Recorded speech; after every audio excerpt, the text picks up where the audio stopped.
Greetings and welcome to the MTG-Profits podcast. This is episode 21. Glad to have you here with us. My name is Andy, and with me as always is my co-host Devin. How's it going, everybody?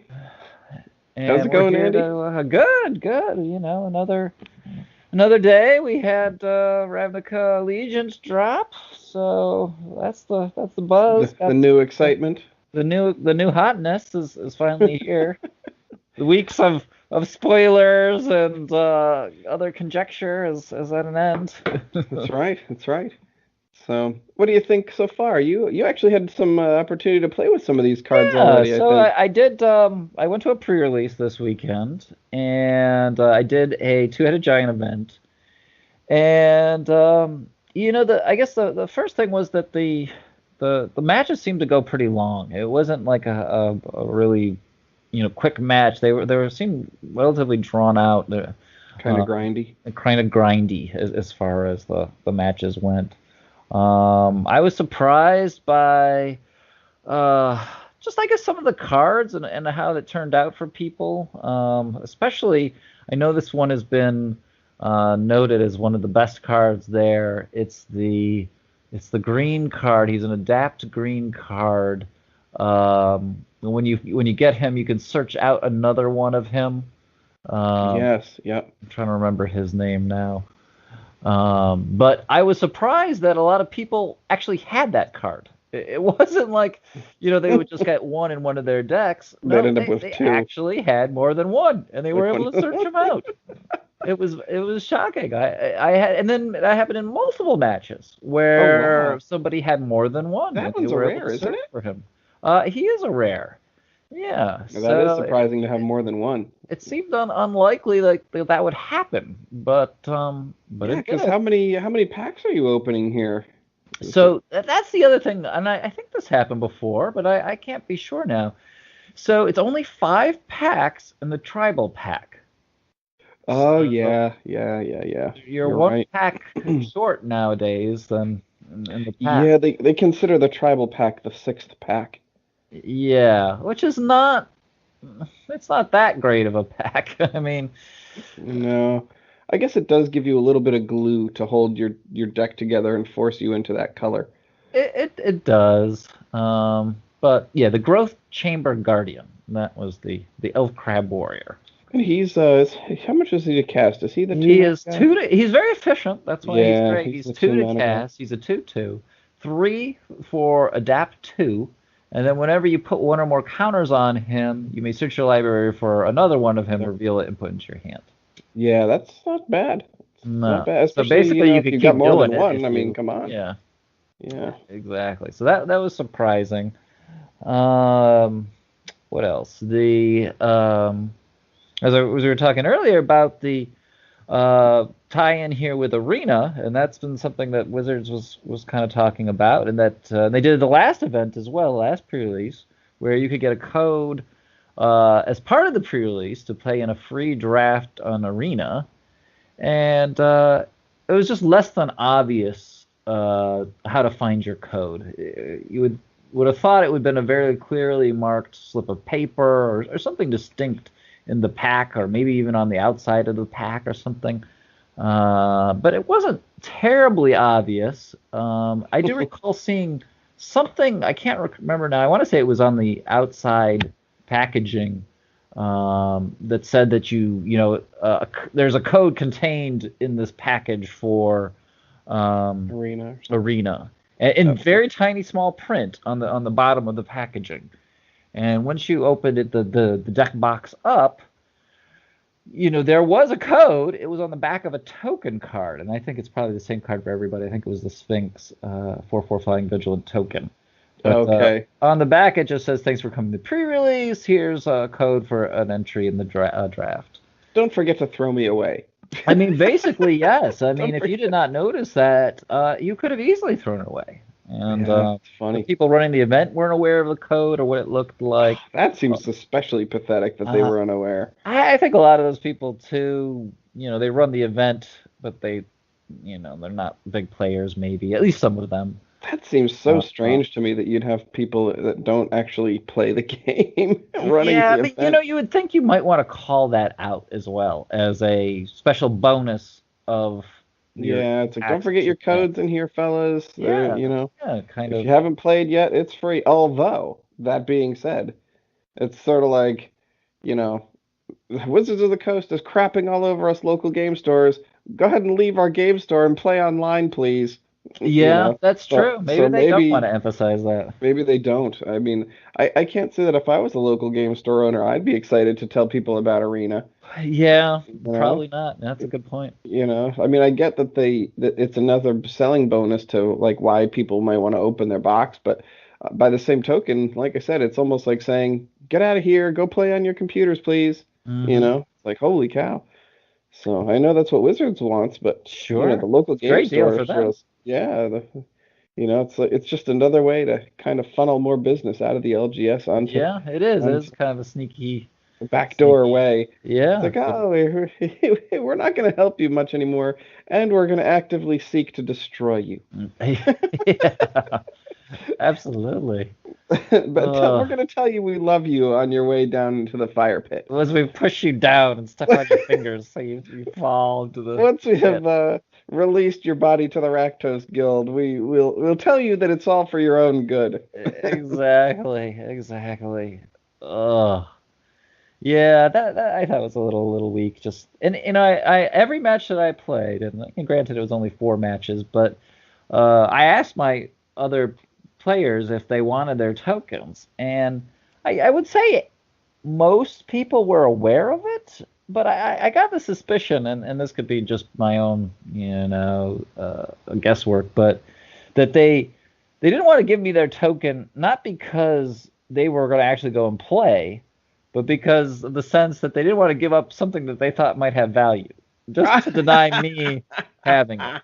You know what I Oh, mean? Like, I so think they maybe didn't you were like, oh, understand do what you it want that? And they're was. like, no. And you're like, can I have it? They're like, nah. They're like, no, I think I'm gonna keep it.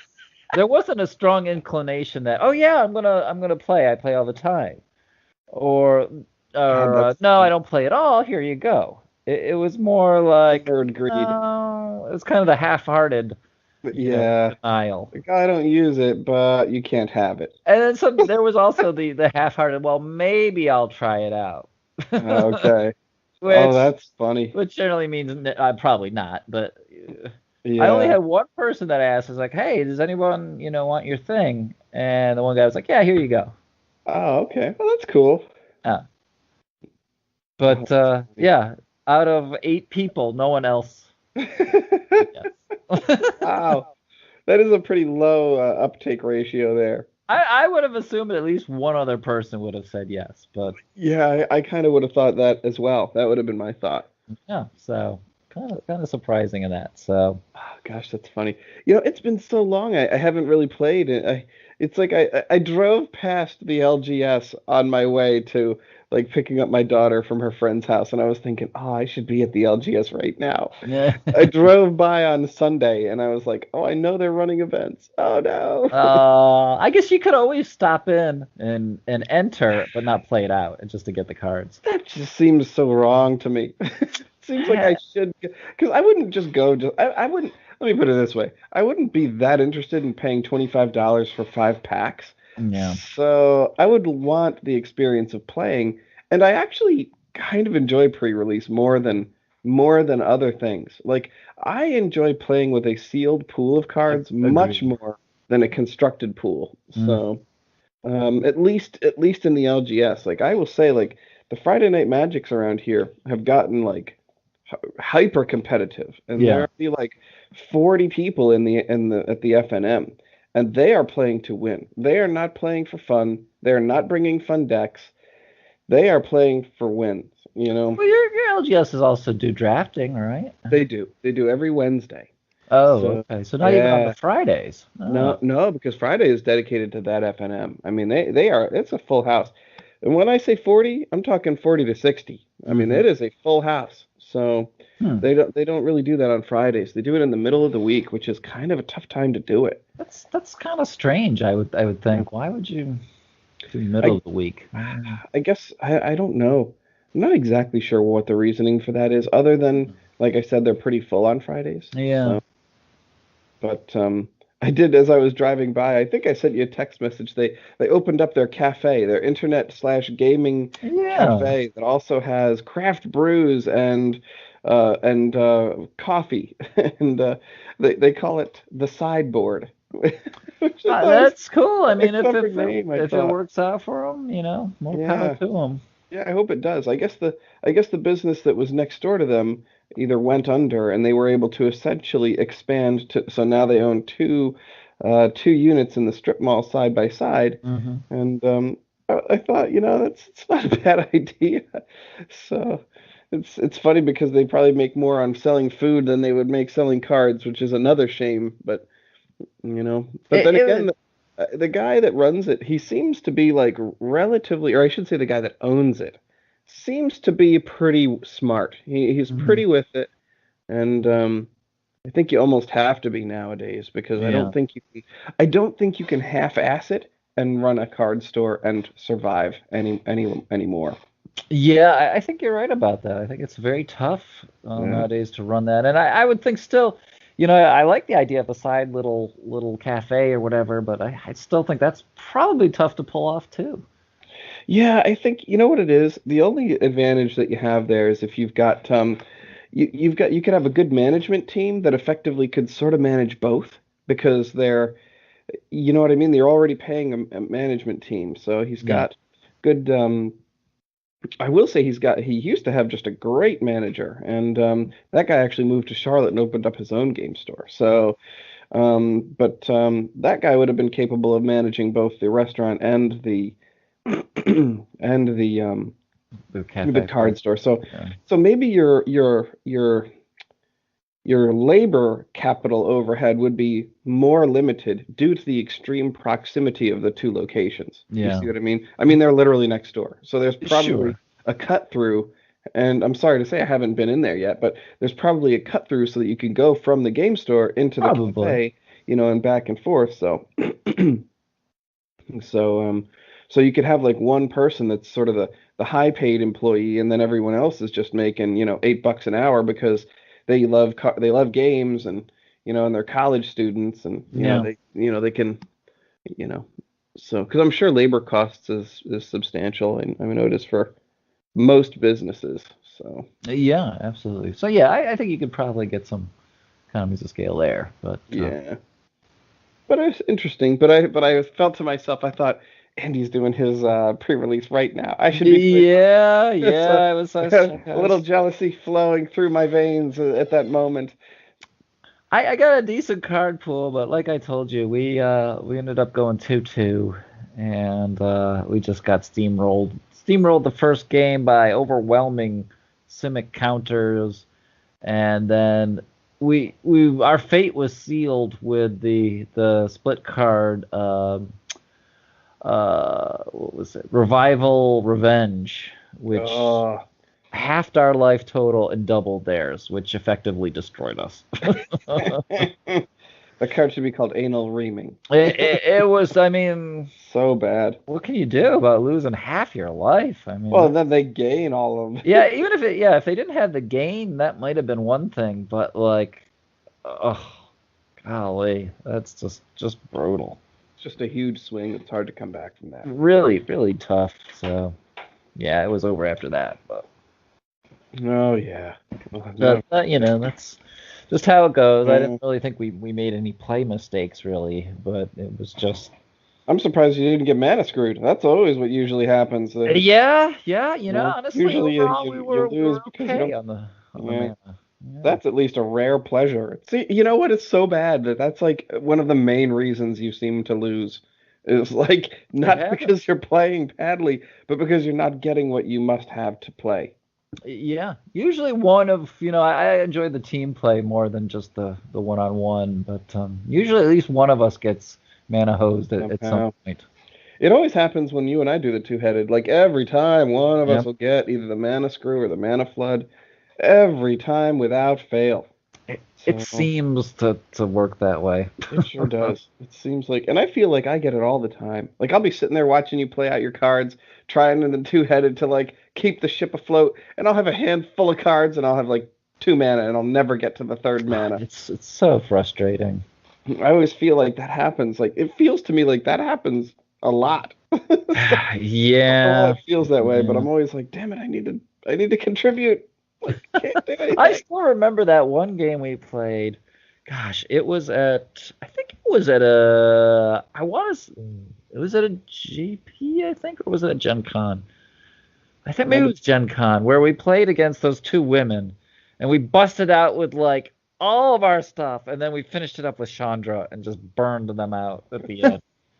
that was. I don't think that was at Gen Con. I think that might have been in Columbus or something. Yeah, maybe it was Yeah. Columbus, Because but I know we don't typically play as much Magic at the Gen Con because it takes too much time. yeah. We might have done a Grand Melee or something there. I This can't this remember. was a strict, you Like know, a two-headed. two-headed that we were playing. Yeah, that must have been at a GP. Yeah, we've had a couple glorious wins. That was Yeah, glorious. We burned them out like big time, and then we sold Chandra for a profit afterwards. yeah, because it was like a foil. It was a foiled one. I think we sold it for Yeah, 39 bucks. yeah, Yeah, I remember that. We instantly sold that, I think, at one of the vendors. yep. Yeah, that's right. I'm trying now, you know what? You're exactly right. I'm trying to think where the heck that was. They had vendors there, Mm-hmm. lots of them. Maybe that was at Origins, maybe. I think it was I don't earlier know. than I do that. remember a lot of vendors, and I remember selling it to a vendor. I even remember walking to the vendor in the back. Weird. Mm-hmm. Yeah, that was a glorious win. Yeah, that was a Yeah. glorious win. It worked out all across the board on that one.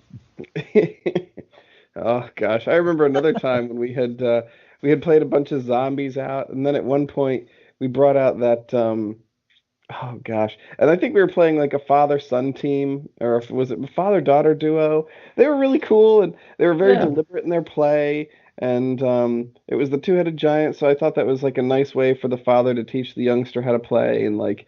It's more of a friendly. I feel it's more sure. friendly than sometimes the competitive nature of the game can be. So Mm-hmm. and I remember we had done everything right. And then I think we dropped that gosh, that 6 mana, Yeah, it's you not the think of archetype, but the deaths. are you Oh, thinking the Grave Titan? the Grave Titan. Yeah. Boom, the Thinking the Grave Death Titan Titan. dropped. Yeah, I I remember. remember that the father was like he was looking at it and he was talking to the youngster and he's like, "All right, we're gonna enter our scoop phase." Yeah, I remember that. That was great.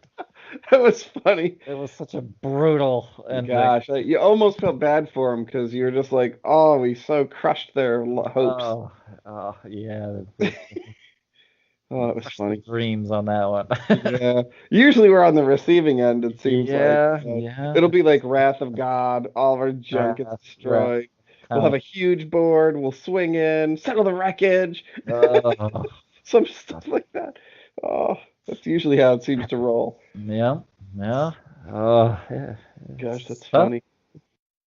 But you know what? That is what's kind of nice about the game in general. Is like you'll have some of those cool moments where you're like, oh, and I guess you have to have all the bad ones to make the good one more noticeable. But Absolutely. it seems like the bad ones outnumber the good ones though. So, Yeah, it does seem that way. and it shouldn't be that way for players of relative experience. It's not like we started like 2 years ago. So No, like no. You would think it would kind of just even you'd out, think we'd be but like 60-40 at least. yeah, exactly, exactly.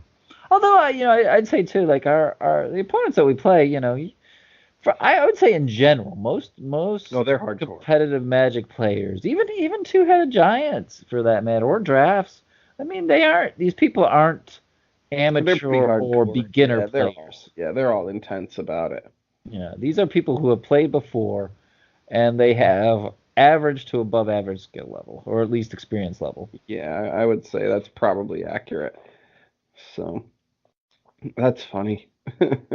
Which also it leads to a lot of douchebaggery too, because you know what I hate is when you get the rules lawyer. It's like, oh, Yeah. you've already entered your attack step. You can't cast any instance now. You've already declared or whatever. You're like, Uh, God damn it. there's always one guy Yeah, who's the that sort stickler. of stuff is like so annoying sometimes.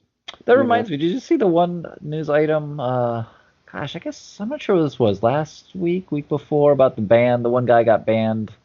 He got Oh, disqualified. yeah. I think he got a lifetime ban, didn't he? No, I think it was The only like the Alex six Cocchini month, one. the 6 month. Um, I know there was a bigger one like the Alex, a frequent ban, a frequent ban recipient. He got a perma ban finally after cheating for like the fifth time at competitive level. the So, one I'm but thinking about was the Ray Sato. oh, okay, no, I didn't hear about that one.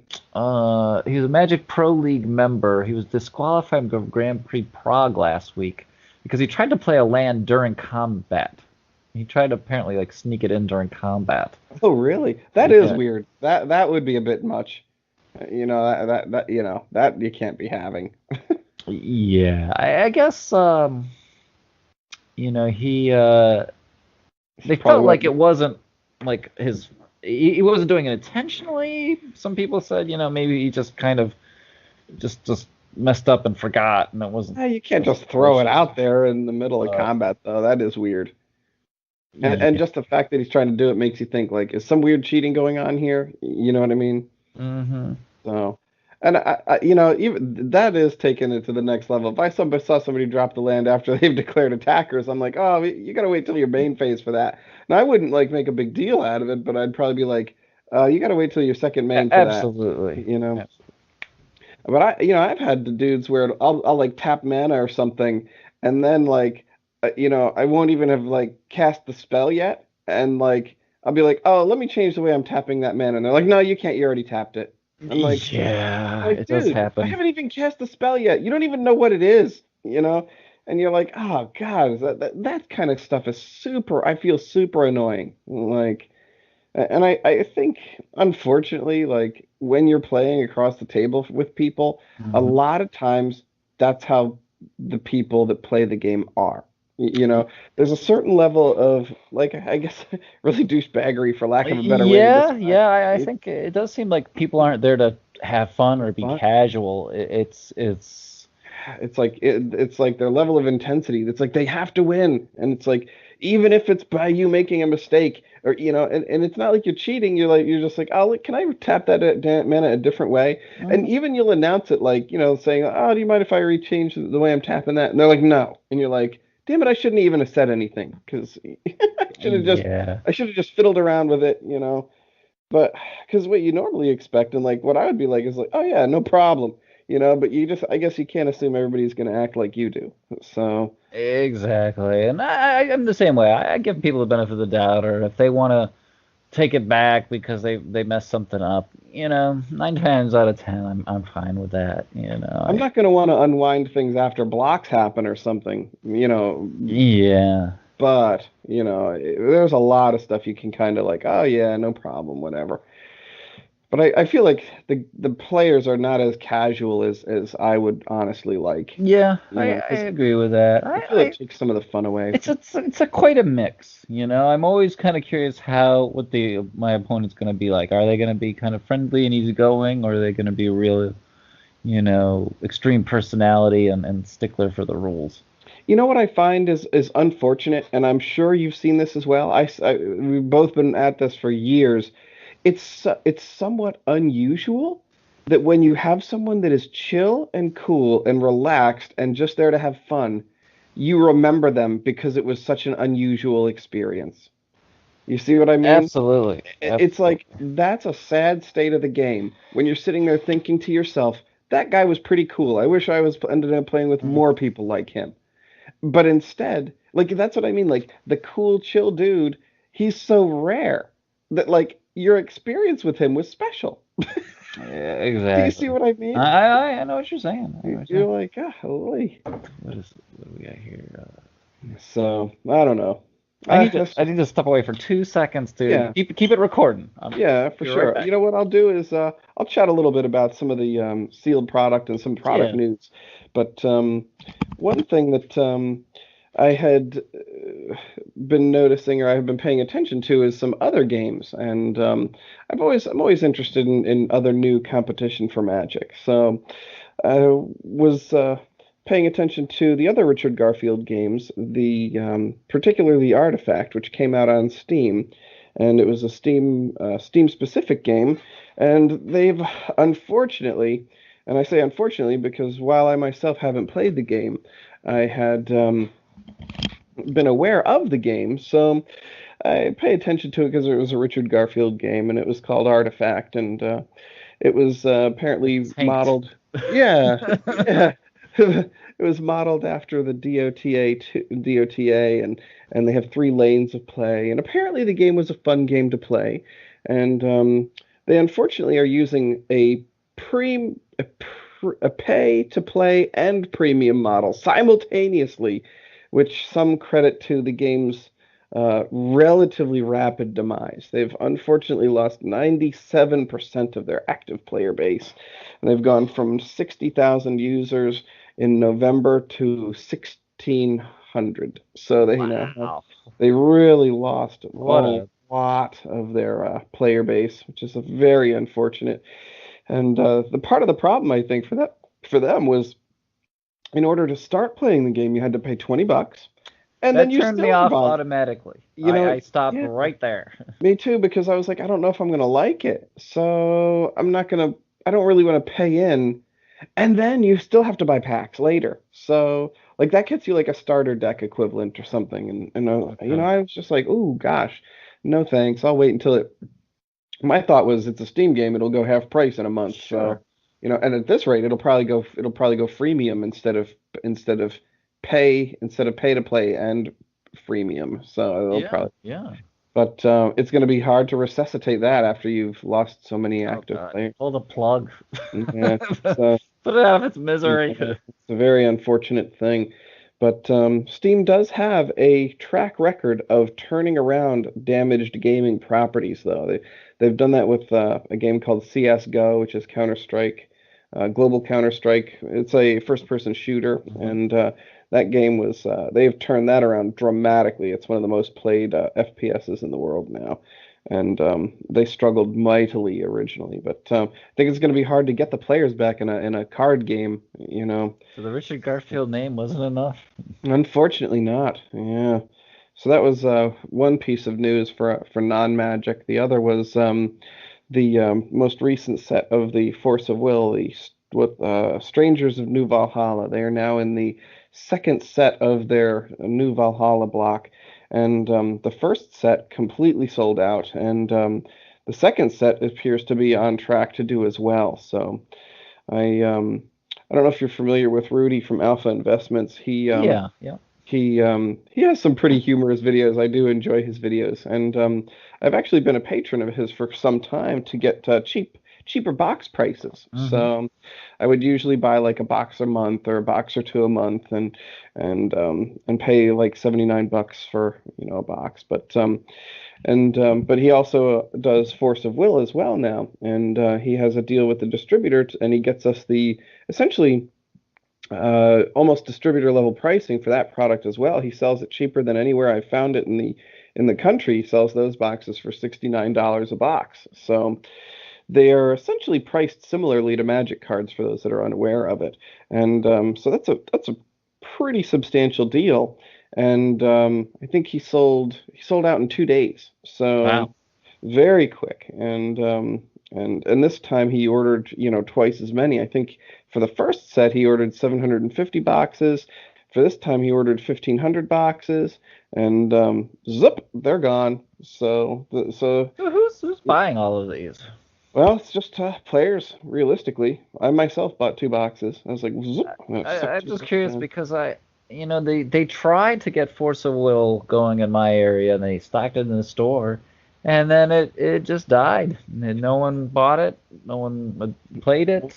I think it's somewhat And regional. I think that's part of the. You know what? I think part of the problem. I tell you what part of the problem is. The game stores really are just, and we've kind of discussed this before at length with each other. Game stores are so poorly run and so ineffective at marketing anything. You know, yeah, I agree. so, what they'll do is they'll have a new product. They'll be like, "Oh, check out this new game, Force of Will." The game will take off, and then they'll fail to support it properly or fail to regularly hold tournaments, and then Mhm. they'll wonder why people aren't buying the packs anymore.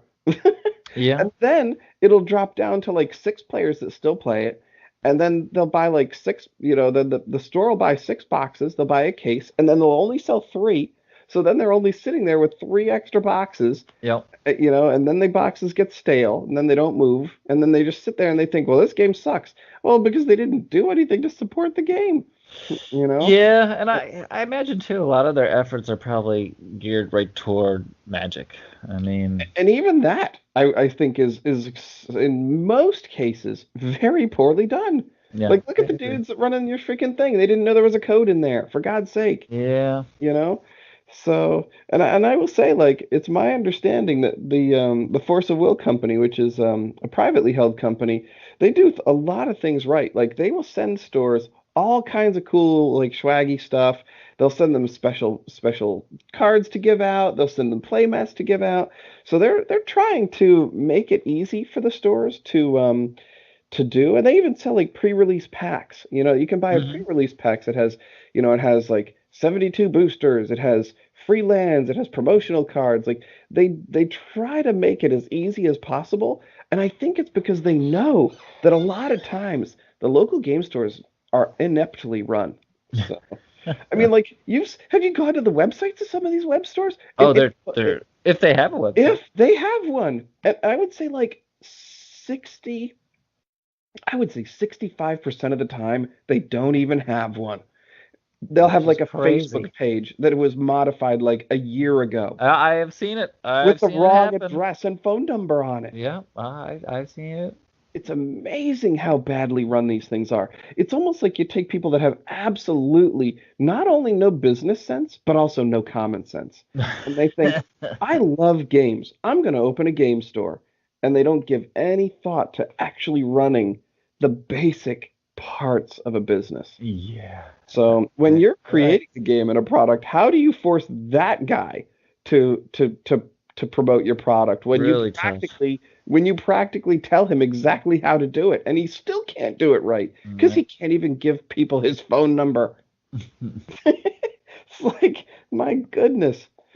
So, but like I said, at least they seem to be righting the ship, and they've actually done something that most card games don't do. They have direct communication with the players, even like the CEO and stuff. They come out and they That's put pretty like little cool. news releases out, and they're like, oh, we made a few mistakes. This is what we've done wrong. They go so far as to say, we realize that the players didn't like this. This is what we're doing in the future to avoid this problem. Yeah. You know like, for the sake of argument, they just for a little brief history, they had when the game first came out, they had in their first block sold like gangbusters. People loved it. It was an extremely easy game to pick up for Magic players, Sure. and the game was blasting off the shelves, doing extraordinarily well almost everywhere that the game Mhm. was held. Then the fourth set of the first block came out, and it was called Millennia of Ages. And it was like their fallen empires. It was like Ooh. it was a bad set. It was a 50 card set. And the problem with that was instead of having like at least 140 cards, it had 50 cards in the whole set. So you would buy one single booster box, which has 36 packs, 10 cards in a pack. You're Hmm. getting 360 cards. You were probably going to get a playset of every card in that entire set by buying one booster box. Oh, So jeez. it destroyed the selling of packs at local stores. So then LGS has got stuck holding the bag. So they were holding the bag on that, and then they were very reluctant to buy product in mass in the future Sure, they set. got burned, Yep. so mm. So then, during their second block, they had a problem with one of the rulers, which I know the Jorg is fond of. It was called Oh God. Reflect Yeah. Refrain, the Child of Convergence or something. And it was a relatively broken card, and every single deck ran it. It was one of those where it was like almost every strategy was made better by using the same ruler. And that would be almost like in Magic, everyone using the same commander deck, the same Yeah. commander. And the problem was they were very late to ban that. They tried to create cards to play around it because they originally didn't want a ban list, so they were too late to ban it. So they lost a Hmm. lot of players during that time. And then during the more recent time, they had a problem with the rulers and their cost, because the rulers would come in these boxes. You get like one or two rulers in a box, and then they had where you were getting only one of the, I guess, premium rulers, one of the good rulers in a box. Yeah. And then the problem is that each of those rulers ended up getting to be like $50 to $70. Ooh. So now that doesn't sound too terrible to In Magic. Magic terms, that's not that bad. Exactly. But the good thing is you only need one ruler. These are not cards you need four of. You can only have one ruler in a deck. Yeah. But $50 to $70 for that particular game, people were really pissed. So after that, so in their current block, they came out like with news, and they're doing this every month, and they have like a liaison, like an English speaking dude, and he comes onto Facebook and he does like live feeds and chats, and he said, "This is what we're never doing. We're never printing 50 card sets again. We're never going to do that.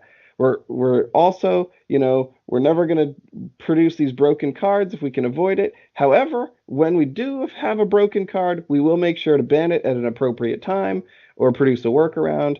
And with the ruler situation, we're going to avoid having expensive rulers in the future by having you be able to buy them directly in the starter decks." And that's what they did in this block.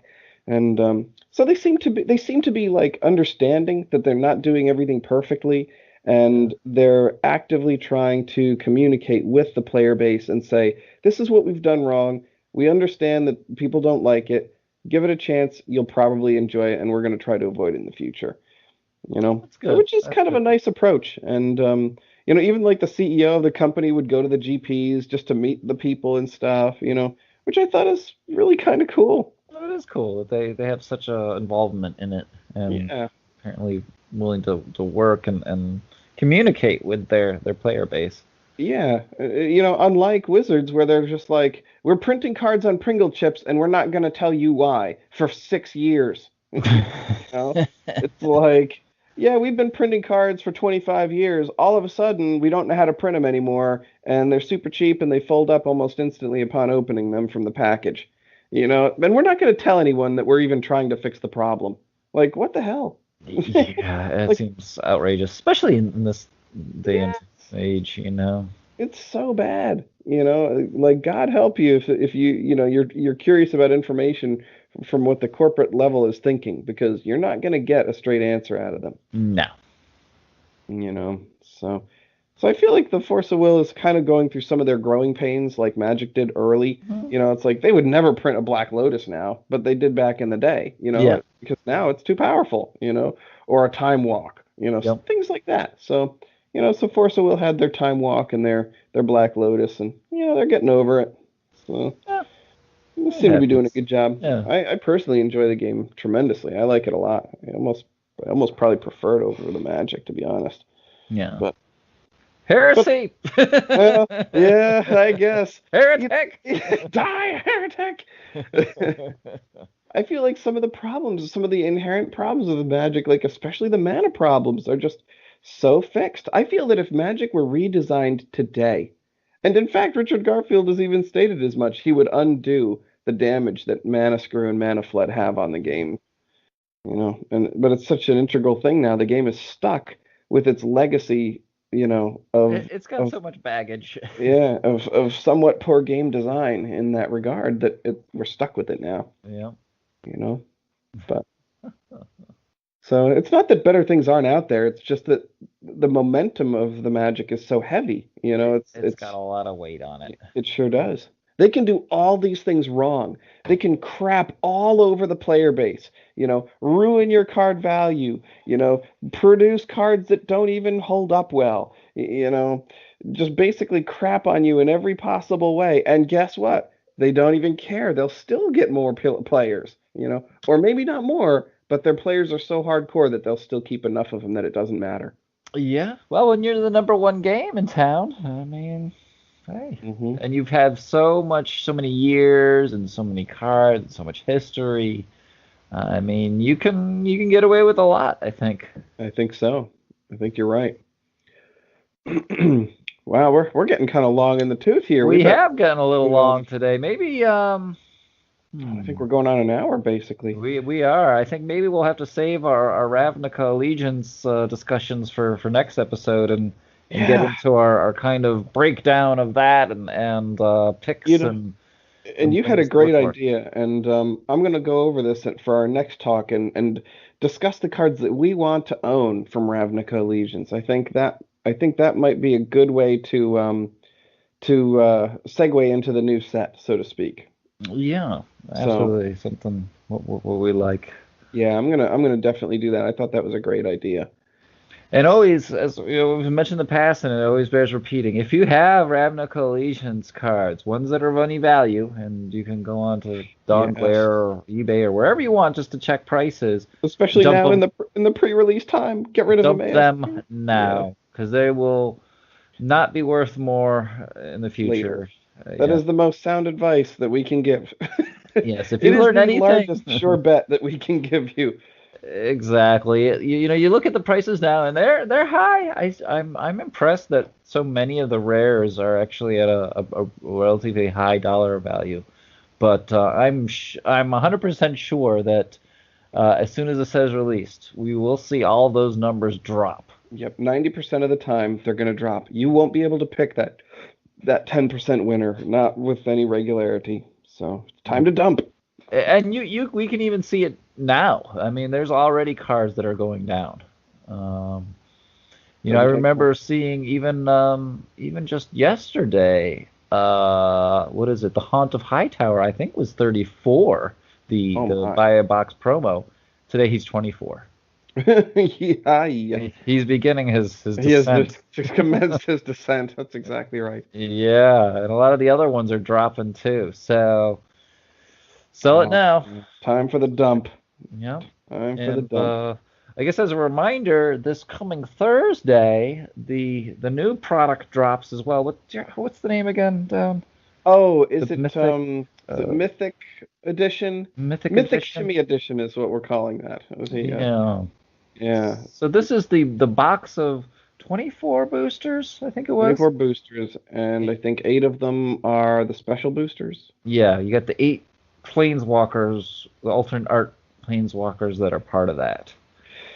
Yeah, I may actually pull the trigger and see how that goes. For a hefty price tag Yeah, of $250, 250 clams. limit of 2 per customer, and only available through the Hasbro eBay store. Is that eBay right? on eBay, that is correct. Yeah. That will make me more likely to buy that because I won't have to deal with Hasbro's atrocious website.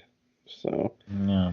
I may do it just to sit on it, just like I seem to I have a assume penchant that for this doing. like once this product goes for sale on this Thursday, the January 24th, that it will be available for sale through there until supplies run out, I assume. Yeah, which I would expect to happen in the first 2 hours. So Really? You think it's gonna be that? I think it'll be rapid, the uptake of the product. It sure was the first time. I mean, it basically caused Hasbro's website to crash. Yeah. So, and you won't be able to crash eBay, but what'll happen is I think in the first few minutes there will probably be like 1,000 orders. So, Yeah. if Hasbro is smart, what they will do is not show a product available number. They'll just say something like limited quantities remaining, Sure. and they will probably sell every single box that they have, I would imagine, within a couple of hours. Oh, As we have seen, which sounds crazy for a $250 box, but the demand is there because they have done this time and now time again because they've done the Mythic Edition once yep. for the Guilds of Ravnica. They basically sold out, and they oversold the product, in fact, meaning they sold more of it than they had Sure. accidentally because their website was so laggy that they ended up selling boxes they did not own. So then what they did in some cases was they sent out a um, a box topper from Ultimate Masters as a placation card. Sorry, we screwed Jeez. up your order. Here's an Ultimate Masters box topper. So that actually was, I would say, well played, Wizards, on that one. Yeah, But yeah. they sold out of their entire stock of Mythic Edition for the first one. They sold out of the entire stock of Ultimate Masters, which was also 200 and was it 200 and oof, was it $300 MSRP or 340? I Something know like I that. Yeah, yeah. think I got it on eBay for 265 5, I think. And and those boxes are all gone too. So Yeah. they're, those suckers have disappeared as well. So the appetite for high-end product apparently is still relatively substantial. And I think that may be partially because it's a new-ish experience and people are thinking, I am going to collect these and hold these because they are first things. It's the first time they've done this and it's going to be worth money. I don't think they're buying it because they want the cards. I think they're buying it because they want the investment. And Yeah. I don't think that long term that is a safe investment. I actually think they will probably not be long term valuable. But that doesn't mean that we can't make money in the short Short term, term. Yeah. And that's why I think I actually am probably going to I probably am going to see if I can purchase the allocation. And I guess Okay. is it 2 boxes per 2 boxes household? for, and here's what I was also wondering. It will go on sale at noon Pacific time. So that's 3 Okay, p.m. so Eastern 3 p.m. time on Thursday, January 24th. Okay. So So three that's going to be o'clock for wow. us on the East Coast here. It's time to hop on the store. Yeah, I think I probably, even though I hate to do it, I probably will. So, Interesting. yeah, let's see. To give you a sense for perspective, the Ultimate Masters now, the sealed ones, are selling for $100 more than I purchased it for at last month. So Hmm. th 370 is the cheapest one on eBay currently. So I'm sorry, there is one for 360, 359. Oh, well, there you go. So that's the one. But so now let's take a look at the Mythic Edition. So let's see. And that was I'm just gonna take Ravnica and see if It's Mythic Guild. Edition. Yeah, it's probably Guilds of Ravnica Mythic Edition. Is the So I gotta type full title. sealed because all the freaking individual cards are Yeah, you could showing get up. a repack, probably. Oh God, $60 for the repack. Yep. So golly, so these Mythic Editions. Oh, you know what? Let me look to see how much they've actually sold for. Um, I always have a hard time doing this specific search. It's a weird setting in eBay to show what the items that have sold for, and you have to go into your seller account Yeah. to do this. Yeah, so the Mythic Editions from the previous set. Now keep in mind they sold for 250 as well. They have been selling, not just being listed for, but they've been selling for 450 to an average $459 a box. And that was what, like 4 months ago Yeah, not long that came ago. out. Yeah, yeah. So, that's why it seems like it's almost foolish not to buy them when they have a track record of just blasting off the shelves like this. Yeah, I Mm. mean, it does seem like a good play. Again, I wouldn't hold this for years. I don't mind holding the Ultimate Masters for years because it is chock full of bomb cards, chock full of it. But the Guilds of Ravnica, not so much. Just the Planeswalker packs have value. Yeah, You yeah. know. I guess the only one difference though in this is that this will be sold through the Hasbro site on eBay, and it's also going to be now available globally, which wasn't the case before. Oh, you're right. It was U.S. only. I remember Yeah, so seeing you that. will have more people buying. Yeah, that is true. So that Although they're might probably printing 5 times as much of it, that's probably true you know. too. So that's the other thing too. Like even though the first edition is selling for, approximately, now current asking price is their average is 560, 569. But they probably the second of probably doesn't have as much cachet and demand. But Exactly. still, if you could turn $120 profit in 3 months, that'll buy me like that'd buy me like almost two more boosters of that'd buy me 2 booster boxes of Force of Will. Jeez. Or one and a. Of Magic. Hmm. So, at $120 profit, a couple of months later, my goodness, like I said, it's almost like you almost have to do it. You almost, you know. It seems that way. It Mm. seems that way. Well, I'll have keep. news next week. I'll see how it Yeah, goes. I yeah. will I'm probably, still on the fence myself. yeah. Well, I probably will go ahead and pull the trigger and see if see how that goes. Now, alternatively, if you want to go in on it together and do that, we could do that too. If you're like, well, I Actually, yeah, don't, you I'd know, probably be definitely more let's see. interested in that instead of going the solo. Because Yeah, yeah, we I could do mean, that. I agree with you that it is going to go up in price, but yeah, it should probably a short term jump Yeah, only. I mean, if you could get rid of it in a couple of months, but it sure is a whole lot easier to tie up $125 than it is to tie up 250. So, Exactly. The yeah. 250 is just that's a tough Plus, you sell. catch a lot less flack from the better half at that rate. You're like, Yeah, I mean that's a you lot of spent money a lot for on something cards. that's gonna sit on the shelf and Should that I? you hope will turn around. I'm fine, $10 here or there is not a huge Yeah, concern, but $250 is a substantial amount of money. it is. It is. Well, I'll tell you what, we'll discuss that, We'll after the discuss cast, and and then we'll figure it out, and then maybe we'll we're have some news for the listeners on our absolutely. I'm next sure occasion. we'll discuss this more and let you know how what we decide on for this.